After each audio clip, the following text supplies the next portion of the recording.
시작해 봅시다. 안녕하십니까. 전국에 계시는 예비 역사 선생님들. 자, 오늘부터 지금 제가 드디어 이제 임용 전공 역사 강의를 갖다가 지금 시작을 하려고 합니다. 제가 원래 지금 역사 공장을 좀 오픈을 지난 4월 달에 했는데요. 좀 한 달 동안 다른 콘텐츠 좀 고민 좀 하냐고 좀, 임용, 전공 역사 강의가 좀 늦게 지금 오픈이 좀 됐네요. 오늘부터 지금 5월 지금 1일자인데, 오늘부터 해서 5월달, 6월달, 7월달, 석 달 동안에 올해 임용시험을 갖다 준비하신 선생님들을 위해서 강의 콘텐츠를 갖다가 영상으로 제작해서 지금 바로바로 올리도록 하겠습니다. 자, 그래서 일단은 이 강의는 전문 강의입니다. 그러니까 임용시험을 준비하신 예비 역사 선생님들을 위해서 제가 지금 강의를 갖다가 계속 업데이트해서 올릴 건데요. 자, 그래서 일단은 이 강의 대상은 일단 오랫동안 공부하신 분들은 굳이 이제 들을 필요가 없을 것 같고, 이제 처음 임용시험을 갖다가 준비하신 선생님이나 아니면 재수, 삼수, 이 정도, 그래서 한 2, 3년 차 정도 지금 임용 전공 역사 시험을 준비를 했던 선생님들을 위한 지금 강의니까 이 콘텐츠를 갖다 지금 보시고, 참여를 해주시면 될 것 같습니다. 그래서 일단 강의를 갖다 각각 영역별로 이제 강의를 진행을 지금 할 거고요. 그래서 각종 자료나 이런 것들은 제가 이제 개인 홈페이지를 이용해서 지금 계속해서 올려놓을 테니까, 그래서 수업 자료라든지 교재 같은 것들 다운을 내려받으셔가지고 같이 수업에 참여를 하시면 될 것 같아요. 자, 그래서 제가 올해 이제 2020학년도 대비해서 지금 임용시험이 지금 준비됐는데, 지금 5월 달에 지금 제가 지금 올리니까 5, 6, 7, 8, 9, 10일, 약 7개월 정도 남았네요. 3, 4월 어떻게 지금 잘 보내셨습니까? 그래서 일단 기본서 중심으로 지금 다시 체계적으로 좀 정리를 하셨을 텐데, 지금부터 지금 간단한 지금 5월, 6, 7월 달 동안 지금 내용 정리를 좀 하고, 그들 같이 문제풀이 같은 것도 같이 할 수 있으면 모의고사라든지 이런 프로그램을 진행을 하려고 합니다. 자, 그래서 오늘부터 지금, 일단은 그래서, 일단 전공 임용시험에 대해서 좀 알고 갈 필요가 있죠. 무작정 우리가 지금 바로 이제 수업 본내용을 좀 들어가기보다는. 그래서 오늘은 지금, 이거는 이제 오리엔테이션으로서, 과연 중등 전공 역사 임용시험 어떻게 준비해야 되는가, 이제 준비, 일단 수업 방향이라든지 시험 방향에 대해서 좀 알아볼 좀 필요가 있겠죠.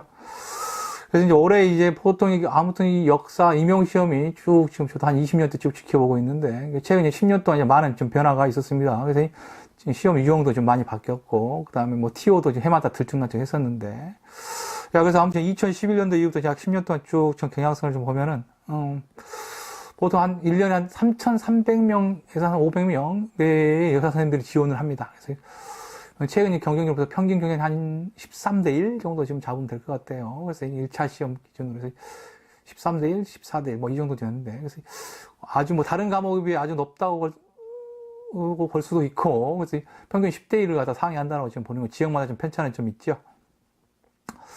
야, 그렇지만 이제 아무튼 기존에 좀 달랐습니다. 그래서 정권마다 좀 티오가 좀 달랐었는데, 좀 보시는 것처럼 2011년도라든 2013년도까지만 해도 일반 이명박 정권 때, 이때만 해도 상당히 좀 적게 뽑았어요. 그래서 50명 내외, 그때는 막 200 몇 대까지 간 적도 있었고, 근데 갑자기 아무튼 박근혜 들어와서 이제 좀 아이러니는 하지만 국사교육 강화를 하게 되죠. 그래서 국정화로 지금 관련 작업을 하다 보면서 갑자기 역사교육 강화가 되면서 갑자기 중등 역사교사가 이제 블루칩이 지금 되게 되죠.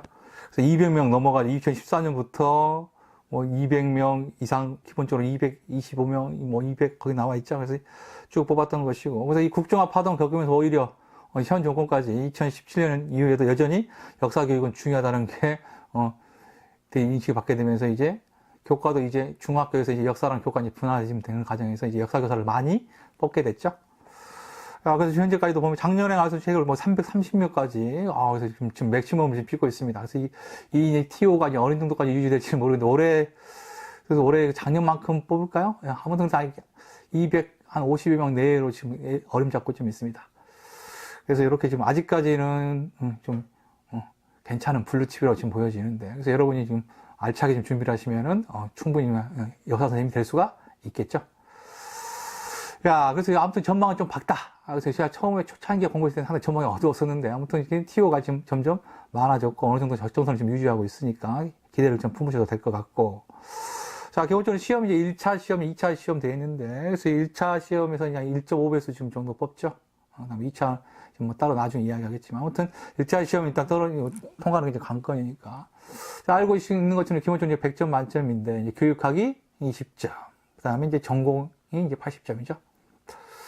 그래서 우리가 이제 관심을 가지고 있는 이제 전공문인데 전공 80점인데 그래서 크게 이제 2교시, 3교시가 지금 돼 있는데, 그래서 지금 최근에 지금 제도가 바뀌었죠. 기존에 아무튼 뭐, 기평, 서술형, 논술형을 해가지고 편성의 문제를 갖다가 구성해서 각각 뭐 40점씩, 그래서 2교시 40점, 그 다음에 3교시 40점, 이렇게 지금 배점을 했었는데, 지금 올해 이제 2020년부터 이제 문제를 갖다 좀 바꾸게 됐죠. 그래서 아마 2014년부터 지금 이 형식으로 왔다가 지금 올해가 6년 차 되다 보니까 좀 제도를 개선할 필요가 있다. 그래서 지금 이번에 대대적인 개혁이 이제 작년까지는 논술형 큰 문제 10점짜리가 있었죠. 그래서 논술형 문제를 아예 없애버리고, 현재 이제 기평과 이제 서술형 중심으로 가겠다. 그래서 전부 아닌 기평, 서술형으로 편제를 하고, 특히 이제 기평도 줄여서 이제 서술형 중심으로 지금 문제를 갖다가 구성하는 걸로 지금 바뀌어졌습니다.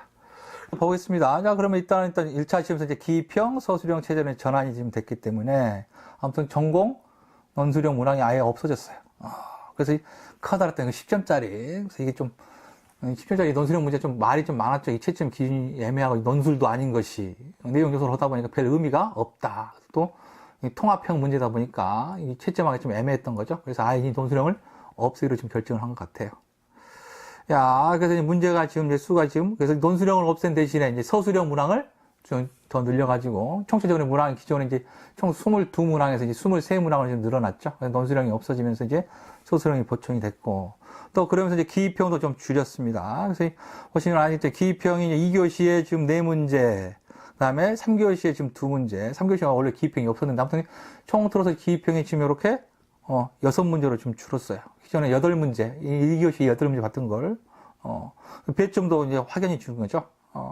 이렇게 되면서 지금 본격적인 서술형 중심으로 총 서술형 17문제. 그래서 2교시 때 8문제. 그 다음에 3교시 때 9문제. 그래서 17문제로. 그래서 전체적인 서술형 중심으로 지금 가게 지금 되죠. 기존에는 서술형도 4점짜리가 있고 5점짜리에서 점수에서 4점짜리 공이. 서술형 문제도 좀 상당히 좀 그렇죠. 복합적인 일단 단순한 이제 내용 지식과 쓰는 것도 있고 약간 약수형이죠. 그래서 일단 4점짜리로 전부 다 17문제로 좀 편성이 지금 됐기 때문에, 기존에 좀 체제랑 좀 달라졌다. 그래서 특히 이제 논술형에 대한 고민을 갖다 좀 할 필요가 좀 없게 지금 됐죠. 그래서 기존에 한 5, 6년 동안 진행하다 보니까, 이제, 이런 것들은 새롭게 지금 제도를 좀 도입을 하는 것 같습니다. 그래서 올해 지금 바뀌어진 패턴이니까, 나중에 이제 모의고사라든지, 우리가 이제 예상 문제 만들 때, 이런 것도 좀 참조를 좀 해서 할 필요가 있겠죠. 아무튼 문제가 지금 바뀌어졌고, 자, 그러면 이제, 기본적으로 또 봅시다. 이제, 아무튼 역사교육이 올해 이제 전공 역사는 80점 배점이 어떻게 되냐, 40점, 40점인데, 이렇게 시간별로 이제 문제 유형별로 이렇게 좀 볼 수도 있고, 이제 영역별로 좀 볼 필요가 있죠. 알고 있지만 우리가 이제 크게 이제 시험 영역이 좀 두 가지 영역을 보고 있죠. 이게 교과, 교육론이 있고, 그 다음에 교과 이제 내용학이 있죠. 아무튼 이번 교과, 교육론, 이런 역사 이제 교육론 분야인데, 그래서 보통 이제 평가에서 배점을 갖다 약 25%, 그래서 전체 배점에서 약 25에서 한 30% 정도를 갖다가 역사 교육론 좀 배정을 지금 하고 있고, 나머지 이제 교과 내용학에 이제 이렇게 배정을 하고 있죠. 그래서 여러분이, 그래서 우리가 이 역사 교육론, 일단 교과 이제 교육학에서 중요시하니까 이거 좀 봐줘야 되고, 그 다음에 이제 내용학 이제 한국사 이제 세계사 이제 크게 보면 이제 세계사는 이제 동양사, 서양사 이렇게 좀 나눠서 지금 보는 거죠. 야, 그래서 크게 보면 이렇게 네 가지 지금 영역으로 지금 볼 수가 지금 있는데, 그래서 우리가 이제 한국사가 중요해서 한국사만 짚다. 이렇게 이런 식으로 공부할 필요가 없다는 이야기죠. 일단 시험이기 때문에 시험의 비중도가 좀 있죠. 그래서 방금 이야기한 것처럼 일단 교육론이 약 25%에서 30%, 보통 논술형까지 약 30%까지 적용할 수가 좀 있겠죠. 그 정도 비중이 좀 되고. 비율부터 봅시다. 그래서 한국사가 이제 우리가 중요하지만, 시험 비율은 그래도 높지 않아요. 30%에서 한 35% 지금 내외예요. 그 다음에 오히려 이제 세계사가 아니라 동양사, 서양사 합쳐서 약 40% 정도 내에. 그래서 약 균형을 약 20% 정도씩. 동양사 20%, 뭐 세계사 20% 정도 맥시멈으로 좀 잡으면 이렇게 되면 되죠. 그래서 이제 문제 이제 배점을 갖다 여러분이 신경을 좀 써야 됩니다. 그래서 무작정 자기 한국사만 잘했으면 시험에 합격할 수가 없어요. 특히 교육론 같은 경우, 이게 상당히 적용 능력이 필요하기 때문에 교육론 기본 이론도 좀 필요하고, 적용된 문제들 갖다가 좀 새롭게 좀 적용해서 풀어볼 필요가 좀 있죠.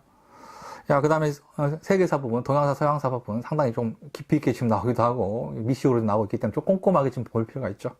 그래서 여러분이 배점 구성을 갖다가 좀 신경을 좀 써야 되고, 그러면서 이제 문항수도 좀 조절을 좀 해야 되죠. 보통 그래서 기존에 작년까지만 해도 제도가 변경됐기만 해서 한 이 비율에 따라서 교육론이 한 5문제, 그 다음에 한국사가 이제 7문제, 세계사가 한 9문제에서 10문제 정도, 이렇게 지금 배점이 지금 배점이에요. 그래서 이 문항수도, 그래서 그렇기 때문에 딱 문항까지 배정을 하고 나면은 대충, 영역이 좀 갈라치가 지금 됩니다. 뭐가 지금 나올 건지 보여요. 그렇지만 올해는 이제 논술형이 없어졌기 때문에, 문제수가 이제 한 문제 늘어났다고 그래요. 논술형이 없어지고, 서술형이 2문제 줄였어요. 올해 지금 제가 생각하기에는 거기 가로에 쳐놓은 것처럼 교육론이 약 7문제, 그 다음에 한국사 한 7문제, 그 다음에 세계사 파트가 약 이렇게 좀 9문제 정도, 내지는 10문제 정도. 그래서 이렇게 좀 배점이 좀 될 것 같아요. 그래서 문항수를 갖다 대충 그렇게 하게 되면 문항이 나올 영역이 대충 그려지게 됩니다. 그래서 교육 아무래도 기입형이 많이 줄었기 때문에 이 기입형이 6문제밖에 안 나오는데 단순 기입형이기 때문에 이런 것들 이제 교육론에서 한 2문제, 한국사에서 한 2문제, 세계사에서 동양사 하나, 서양사 하나 이렇게 2문제씩 6문제가 이렇게 좀 출제될 것 같고, 나머지 서술은 배점인데, 그래서 교육론 같은 경우는 맥시멈 6문제 좀 나온다 치면 이제 이론 파트에서 한 2문제, 그 다음에 뒤에 이제 교육과가 관련된 내용 문제, 내용이나 방법이라든지 교수 방법론 이런 부분에서 한 2문제. 그래서 영역별로 지금 문제를 갖다 좀 꼽을 수가 있죠.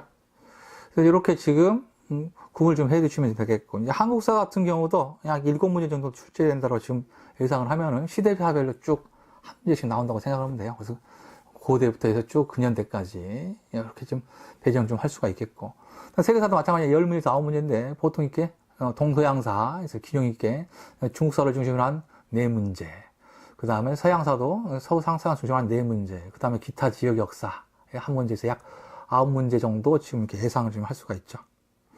그래서 주로 보면 아무튼 이런 식으로 문제의 유형을 전체적으로 좀 구도를 좀 그려봐야 됩니다. 여러분이 그냥 무작정 책을 열심히 보고 밑줄 긋고 외우고 한다고 지금 점수가 지금 획득되는 게 아니에요. 그래서 각각 공부, 수험을 준비할 때 학습 시간이라는 이런 것들 배정하는 것도 이 문제 유형에 맞게끔 시간 배정하는 게 좀 중요하죠. 그래서 무작정 열심히 하는 게 아니고, 그래서 자기가 한국사만 열심히 한다고 해서 합격할 수가 없다라는 거. 특히 세계사, 오히려 세계사 비중이 높기 때문에 동양사나 서양사 기본서 중심으로 해서 좀 미시적으로 깊이 있게 좀 정리하는 것도 좀 필요하죠. 그 다음에 교육론 같은 경우는 일단 기본 이론 외에 이제 바로 이제 수업 상황이라든지 평가라든지, 그 다음에 교수 방법에 대해서 꼭 물어보기 때문에, 그 다음에 교육과정 같은 거 꼭 물어보기 때문에 각각 배정을 하셔가지고 비중을 갖다가 시간 배정이라든지 학습 비중을 갖다가 지금 나름대로 정해놔야 되죠. 자, 아무튼 그래서 바뀌어진 2020년도 이제 문제 유형이라든지, 그 다음에 배점, 그 다음에 이런 것들 갖다 여러분이 머릿속에 좀 그려놓고 좀 출발을 해야 됩니다. 그렇게 출발하면 될 것 같고. 자, 그래서 오늘부터 지금 출발할 건데, 그래서 기본적으로 진짜 교육론부터 좀 출발하겠습니다. 교육론이, 역사냐 교육론이 여러분이 사범대 출신들은 학교에서 좀 배우기도 하겠지만, 비사범계 선생님들이 바로 이제 정통적으로 역사 교육을 갖다가 지금 배울 기회가 저도 제대로 좀 없죠. 그래서 이제 학원 교육에 좀 많이 의존을 좀 하게 되는데, 저도 이제 대학원에 다니면서 역사 교육론을 갖다 나름대로 전공해서 좀 공부를 했는데, 그래서 지금 나름대로 이제 학적 체계도 잡혀 있고, 그 다음에 시험 비중에서 이게 녹록지 않습니다. 그래서 기본 이론서들을 갖다 보면서 이제 내용 이해하는 것, 이론까지는 괜찮은데, 이제 실제로 이제 케이스 바이 케이스로 이제 수업 상황과 관련해서, 교육 과정과 관련해서, 교육 내용이나 평가와 관련해서 이런 것들이 이제 응용 문제로 좀 많이 출제가 되죠. 그래서 기존에 통합 논술이라든지 이런 좀 많이 출제가 됐었는데, 그래서 이런 부분들을 갖다가 같이 내용 정리를 하면서 문제를 갖다 사례를 갖다 보면서 적용력을 좀 키워야 되죠.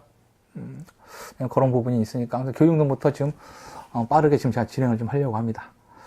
그래서 교육론들에서 기본서들 갖다 중심으로 지금 정리를 하고, 그 다음에 그래서 5, 6, 7월 동안 그래서 교육론, 그 다음에 교육론, 한국사, 그 다음에 이제 동양사, 서양사 기본적으로 차근차근 지금 밟아갈 테니까요. 지금 좀 느려져 있었으면 지금부터 저를 따라서 지금 저도 열심히 지금 빠르게 지금 진행을 하면서 열심히 지금 준비를 할 테니까요. 여름이 되기 전까지, 아무튼 7월쯤까지 한번, 임용 강의, 기본 내용 강의를 갖다가 좀 마무리할 수 있도록 하겠습니다. 여러분의 적극적인 구독과 이제 참여 부탁드리고, 다음 시간부터 이제 바로 교육론부터 좀 출발하도록 하겠습니다. 자, 기대해 주십시오. 구독 부탁드립니다.